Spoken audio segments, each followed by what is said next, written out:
Friends, welcome Sri Kalash channel. எல்லாம் எப்படி இருக்கீங்க? இன்னைக்கு நம்ம சேனல் டாபிக் என்ன அப்படின்னு பாத்தீங்கன்னா புரட்டாசி மாசம் தான். ஸோ புரட்டாசி மாசம் என்ன ஸ்பெஷல் அப்படின்னு பாத்தீங்கன்னா பெருமாளுக்கு உகந்த மாதம் புரட்டாசி மாதம். ஸோ அதுல என்ன ஸ்பெஷல் அப்படின்னு பாத்தீங்கன்னா மாவிளக்கு. அதாவது பெருமாளுக்கு ரொம்ப உகந்தது பாத்தீங்கன்னா மாவிளக்கு போடுறதுதான்.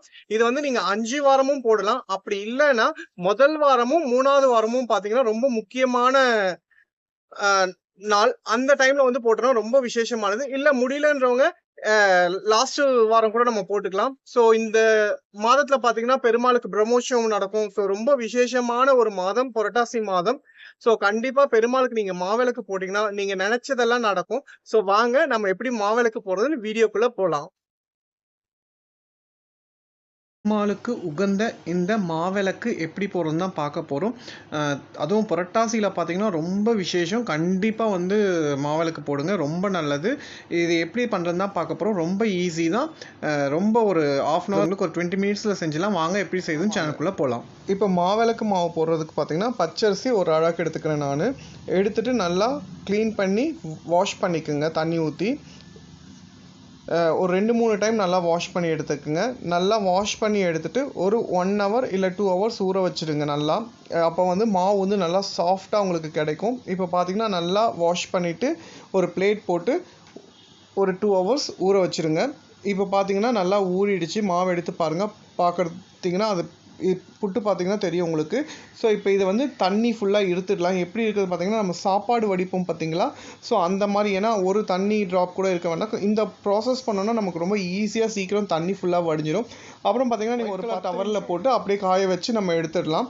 ஸோ வெயிலில் வைக்கணும்னு அவசியம் இல்லை. ஜஸ்ட் நம்ம ஒரு ஃபேன் காற்றுல வச்சாலே போதும், நல்லா உங்களுக்கு காஞ்சிடும். ஏன்னா ஆல்ரெடி நம்ம வந்து தண்ணி ஃபுல்லாக இருத்துட்டோம். ஸோ இப்போ பார்த்தீங்கன்னா ரெடி ஆகிடுச்சு. இப்போ மாவு வந்து நம்ம மிக்சியில் போட்டு அரைச்சிக்கலாம். இப்போ நம்ம கொஞ்சமாக போட்டிருக்கிறதுனால மிக்சிலேயே போட்டு அரைச்சிக்கலாம். இப்போ வந்துடலாம். இப்போ பார்த்தீங்கன்னா பாருங்கள் எவ்வளோ சூப்பராக வந்திருக்கு மாவு. நல்லா பவுட்ரு பண்ணியாச்சு. இப்போ இதுக்கு ப்ராசஸ் என்ன பண்ண போகிறோம்னா, நிறைய பேர் வந்து வெல்லத்தை போட்டு இந்த மாவில் பிசைவாங்க. பட் அது ரொம்ப நேரம் லேட் ஆகும். இப்போ நம்ம பண்ணுற மெத்தட் என்னென்னா வெல்லம் பாகு எடுத்துக்கலாம். இப்போ வெல்லம் எடுத்து பாகு காய்ச்ச போகிறோம். இது பார்த்திங்கன்னா நான் ஆல்ரெடி காய்ச்சி வச்சுருக்கேன். ஏன்னா எப்போவுமே வந்து பாகு வந்து நம்ம வீட்டில் ஸ்டாக் ரெடியாக வச்சுருப்போம். எதுக்காச்சும் டக்குன்னு தேவைன்னா அது ஒன்றும் ஆகாது. நீங்கள் பாகு எடுத்து வச்சு ஃப்ரிட்ஜில் கூட வச்சுக்கலாம், கெட்டு போகாது. இப்போ நல்லா மெல்ட் பண்ணிவிடுங்க. ஸோ இப்போ மாவில் வந்து உங்களுக்கு எவ்வளோ வேணுமோ கொஞ்சம் கொஞ்சமாக ஊற்றி ஆற வைங்க. உங்களுக்கு ரொம்ப தண்ணியாக வேண்டாம், கொஞ்சம் திக்காக எடுத்துக்கங்க. அப்போ தான் வந்து நல்லாயிருக்கும். பாருங்கள் எவ்வளோ திக்காக எடுத்துருக்கேன் பாருங்கள். இப்போ வந்து நீங்கள் மாவில் கொஞ்சம் கொஞ்சமாக போட்டு கலந்துக்குங்க. கொஞ்சம் ஹீட்டாக இருக்கிறதுனால நான் வந்து ஸ்பூனை போட்டு கலந்துக்கிறேன். இந்த மாதிரி உங்களுக்கு எவ்வளோ வேணுமோ பதம் பார்த்துட்டு வெல்லம் போட்டுக்குங்க. இப்போ பார்த்தீங்கன்னா திருப்பி நான் போட்டு கலந்துக்கிறேன். நல்லா கலந்ததுக்கப்புறம் பார்த்தீங்கன்னா கொஞ்சம் கையில் பிசைஞ்சிக்கலாம். கொஞ்சம் ஆறிட்டுருக்கு உங்களுக்கு. கையில் நல்லா மாவு பார்த்தீங்கன்னா நல்லா உருட்ட வந்துடும். இதே நீங்கள் வந்து வெறும் வெல்லம் போட்டு கொஞ்சம் தண்ணி ஊற்றி பிசைக்கணும்னா அது ரொம்ப லேட் ஆகும் ப்ராசஸ். இது பார்த்திங்கன்னா ரொம்ப ஈஸி. நம்ம கோவிலுக்கு பொங்கல் வைக்கிறப்ப மாவிளக்கு போடுறப்பலாம் இந்த மாதிரி மெத்தட் நம்ம எப்போவுமே கொஞ்சம் பாகு வந்து நம்ம எடுத்து ஒரு பாக்ஸில் போட்டு வச்சுக்கிட்டோம்னா வீட்டில் ரொம்ப ஈஸியாக இருக்கும். ஃப்ரிட்ஜில் வச்சுட்டிங்கன்னா ஸோ வேணுன்றப்ப நம்ம ஹீட் பண்ணி இந்த மாதிரி கலந்து எடுத்துக்கலாம். ரொம்ப ஈஸியாக இருக்கும்.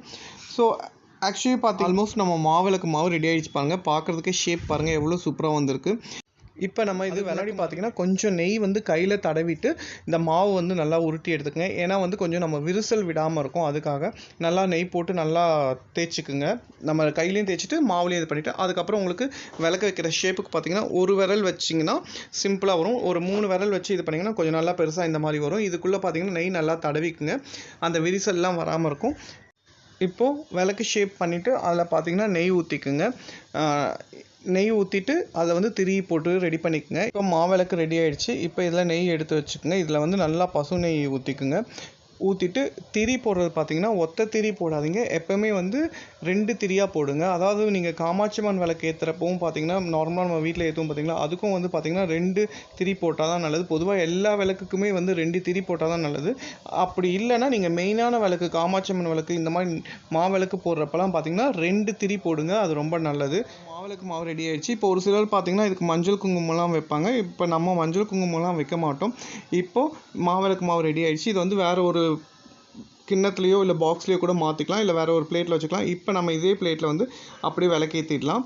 ஏற்றிட்டு சுவாமிக்கு நைவேத்தியம் பண்ணிக்கலாம். ஸோ பாருங்கள் ரொம்ப ஈஸியான மெத்தட் தான். ஸோ நம்ம மாவிளக்கு மாவு ரெடி ஆயிடுச்சு பாருங்கள். பார்க்குறதுக்கு எவ்வளோ சூப்பராக இருக்குது. ரொம்ப ஈஸி. ஸோ நம்ம ரொம்ப கஷ்டப்பட வேண்டியதே இல்லை. ரொம்ப ஈஸியாக பண்ணிடலாம். அதே மாதிரி இந்த மாவிளக்கு போட்டதுக்கப்புறம் இந்த மாவு வந்து குட்டி பசங்க இருந்தால் சாப்பிட்ருவாங்க. பட் அப்படி இல்லைன்னா இதை எப்படி வேஸ்ட் பண்ணாமல் வேற ஒரு ரெசிபியாக பண்ணுறதுன்னு சொல்லிட்டு நெக்ஸ்ட் ரெசிபியில் பார்க்கலாம் ஃப்ரெண்ட்ஸ். ஓகே ஃப்ரெண்ட்ஸ், பெருமாளுக்கு உகந்த இந்த மாவிளக்கு எல்லாரும் ரெடி பண்ணி போட்டு சுவாமி கிட்ட வேண்டிக்குங்க. வேற ஒரு ரெசிபியில் பார்க்கலாம். ஓகே ஃப்ரெண்ட்ஸ், பாய்.